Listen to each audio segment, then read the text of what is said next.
Herkese merhabalar. Kanalıma ve mutfağıma hoş geldiniz.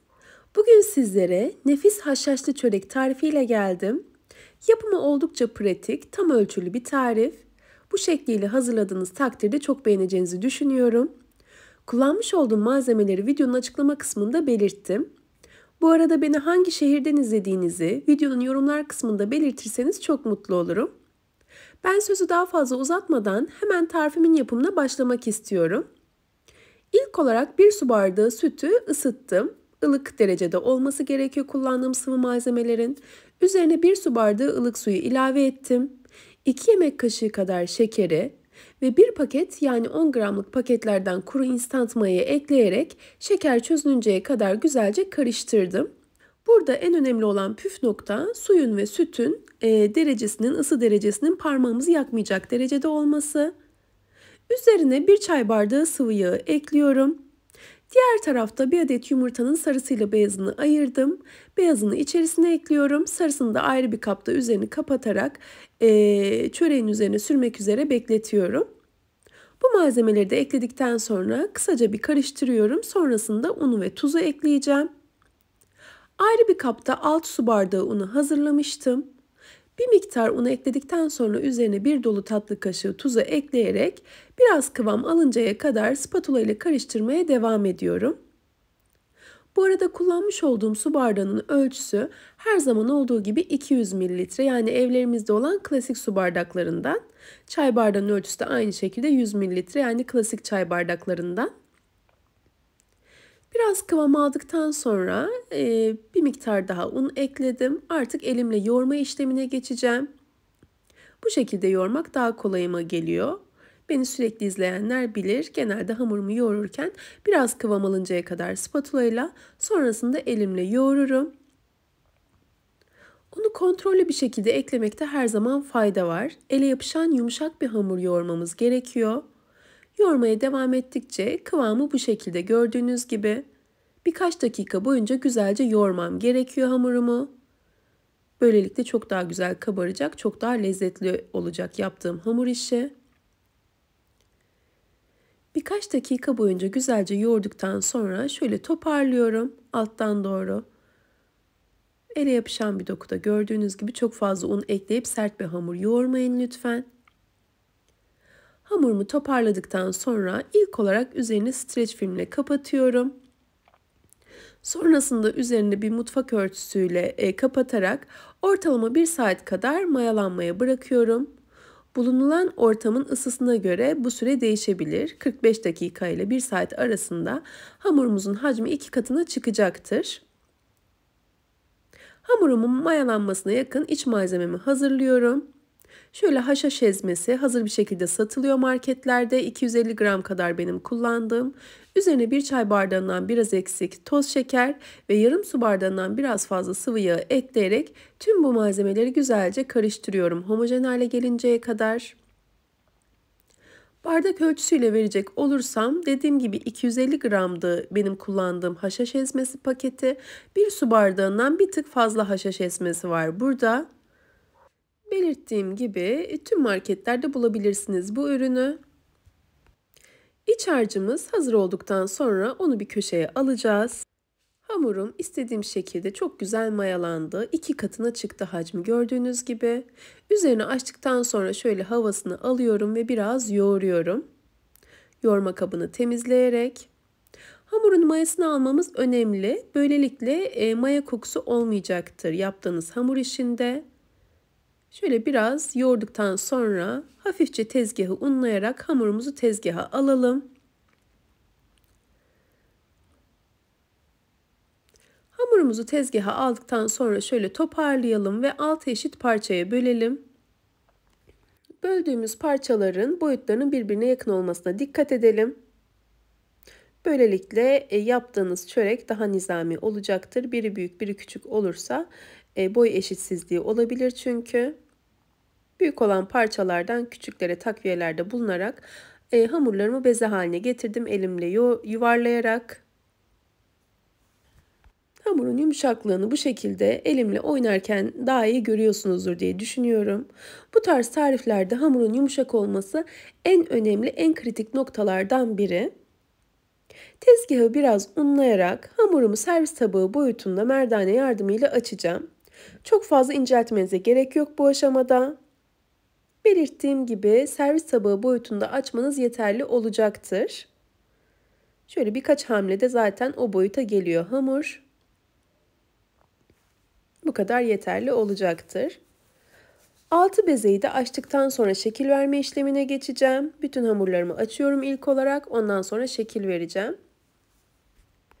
Çok fazla ince bir şekilde, yani oklavayla hamur açma becerisi gerektirmediği için yapımı bence oldukça kolay. Herkesin kolaylıkla yapabileceği bir tarif. Bunun için ben bu tarz tarifleri çok seviyorum. Arasına malzemeyi sürdükten sonra elimizle genişletiyoruz ve sonrasında şekil vererek fırın tepsisine yerleştiriyoruz. Ben bir defa denediğiniz takdirde yapımının kolaylığını da çok beğeneceğinizi düşünüyorum. Lezzetini de çok beğeneceğinizi düşünüyorum. Hamurları açma işlemi bittikten sonra artık sıralayabiliriz hamurlarımızı. Aralarına haşhaş ezmesi karışımını ekleyerek. Şöyle biraz bir miktar ekledikten sonra her yerine gelecek şekilde karışımı dağıtalım elimizle. Hiçbir kısmı boş kalmasın. Arada boş kalan kısımlara yine elimle takviyede bulunuyorum. Bu şekilde 6 bezeyi üst üste sıralayacağız. Burada önemli olan nokta, malzemeyi ekledikten sonra ara ara elimizle genişletmemiz gerekiyor. Şimdi daha ikinci hamuru eklediğimiz için daha küçük hamur. Ama dördüncü, beşinci hamuru ekledikten sonra ne şekilde genişlediğini göreceksiniz sizler de. Hem orta kısmından hem de uç kısımlarından biraz inceltmeye çalışıyorum ki orta kısmı kalın, uç kısmı ince kalmasın. Eşit bir şekilde inceltmeye çalışın ki bir kısmı kalın, bir kısmı ince kalmasın. Burada önemli olan, dikkat etmeniz gereken nokta burası. Şöyle dağıttıktan sonra biraz kenarlarından, biraz ortasından çekiştiriyorum. Gördüğünüz gibi hamurum yumuşak olduğu için, arasına da iç malzemeyi ekleyince yağlı bir karışım olduğu için çok rahat bir şekilde açılıyor zaten. Yırtılmadan uzuyor gördüğünüz gibi. Yine biraz incelttikten sonra arada kalan boşluklara malzemeden takviyede bulunuyorum. Açmaya devam ettikçe üzerine eklediğim, açtığım hamurları birazcık böyle genişletmeye çalışarak yerleştiriyorum. Uç kısımlarına yapıştırınca zaten çok fazla kıpırdamıyor hamurlar gördüğünüz gibi. Bu aşama böyle zorlayıcı gözüküyor olabilir ama inanın hamurunuz istediğiniz kıvamda olduktan sonra, istenilen yumuşaklıkta olduktan sonra hiç sizi zorlamayacaktır. Şimdi bu eklediğim 6. hamur, yani son hamur. Onu da yerleştirdikten sonra artık şekil verme işlemine geçeceğim. Sonuncuyu göstermek istedim. Bütün aşamaları göstererek sizleri sıkmak istemedim. Yalnız ben burada ara katlarda birazcık bonkör davrandığım için en üst katı çok az miktarda iç malzeme kalmış. Ama bu çok büyük bir sıkıntı değil.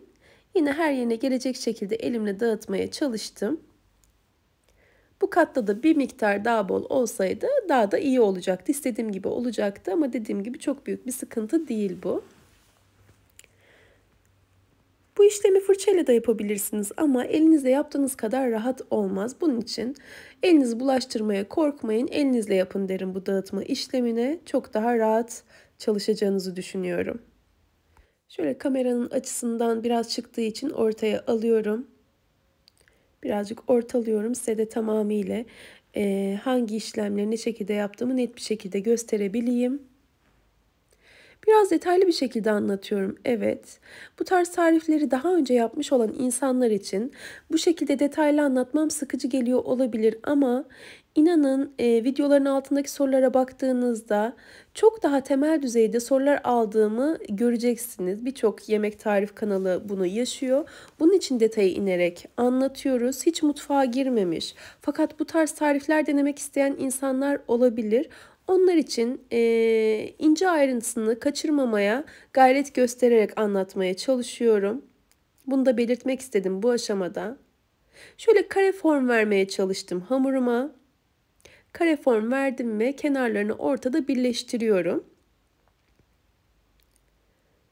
Hamurum zaten istediğim şekilde şekil alıyor. Ne tarafa uzatırsam o tarafa kayıyor gördüğünüz gibi. Hiç zorlayıcı bir tarafı yok. Ortada birleştirdikten sonra O birleşim noktalarına da elimle bastırıyorum.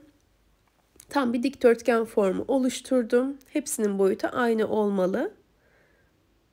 Sonrasında şöyle bir rulet yardımıyla 2 parmak genişliğinde şeritler oluşturuyorum. Dilerseniz bu aşamada daha kalın da yapabilirsiniz ama bana göre bu incelik oldukça ideal oluyor.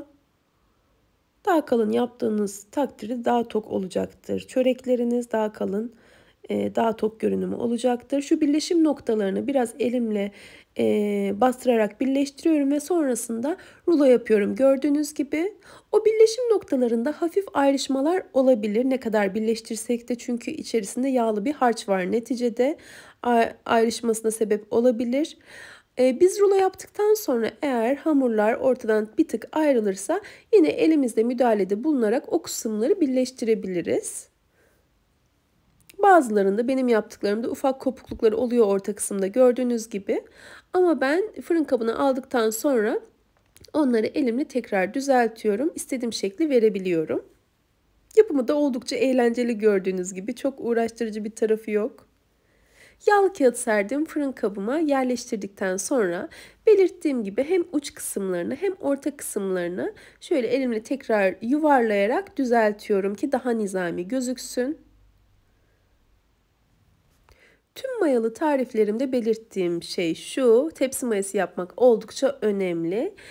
Şekil verdikten sonra en az bir 30 dakika kadar tepside mayalansın hamur işiniz. Sonrasında üzerine ayırdığım yumurta sarısına 1 yemek kaşığı kadar süt eklemiştim. Onu karıştırarak fırçayla dağıtıyorum. Her yerine gelecek şekilde bu karışımı da dağıttıktan sonra fırına göndereceğim. Diğer tarafta fırınımı 190 derecede ısıttım. Önceden ısıtmış olduğumuz 190 derecelik fırında pişireceğiz çöreklerimizi. Üzerine dağıttıktan sonra artık fırına gönderebiliriz. Önceden ısıtmış olduğum 190 derecelik fırında, benim fırınımda tam olarak 35 dakikada istediğim şekilde pişti. Pişme süresi fırından fırına farklılık gösterebilir. Kontrollü bir şekilde pişirin. Şöyle birkaç dakika beklettikten sonra halen daha sıcakken size göstermeye çalışıyorum. Çünkü bu aşamada artık bir acelem vardı. Bir an önce son kısmını, doku kısmını sizlere göstermem gerekiyordu. Biraz aceleci davrandım. Sıcakken gösteriyorum bu aşamayı. Katların güzelliğini, ayrışmasını görüyorsunuz. Yumuşacık oluyor. Ve inanın ertesi güne kaldığında bile lezzetinden asla ödün vermiyor. Ben denediğiniz takdirde çok beğeneceğinizi düşünüyorum. Umarım tarifimi denersiniz. Tarifim hakkındaki duygu ve düşüncelerinizi videonun yorumlar kısmında benimle paylaşırsanız çok mutlu olurum. Yeni tariflerde görüşünceye dek sağlıkla ve afiyetle kalın. Hoşça kalın.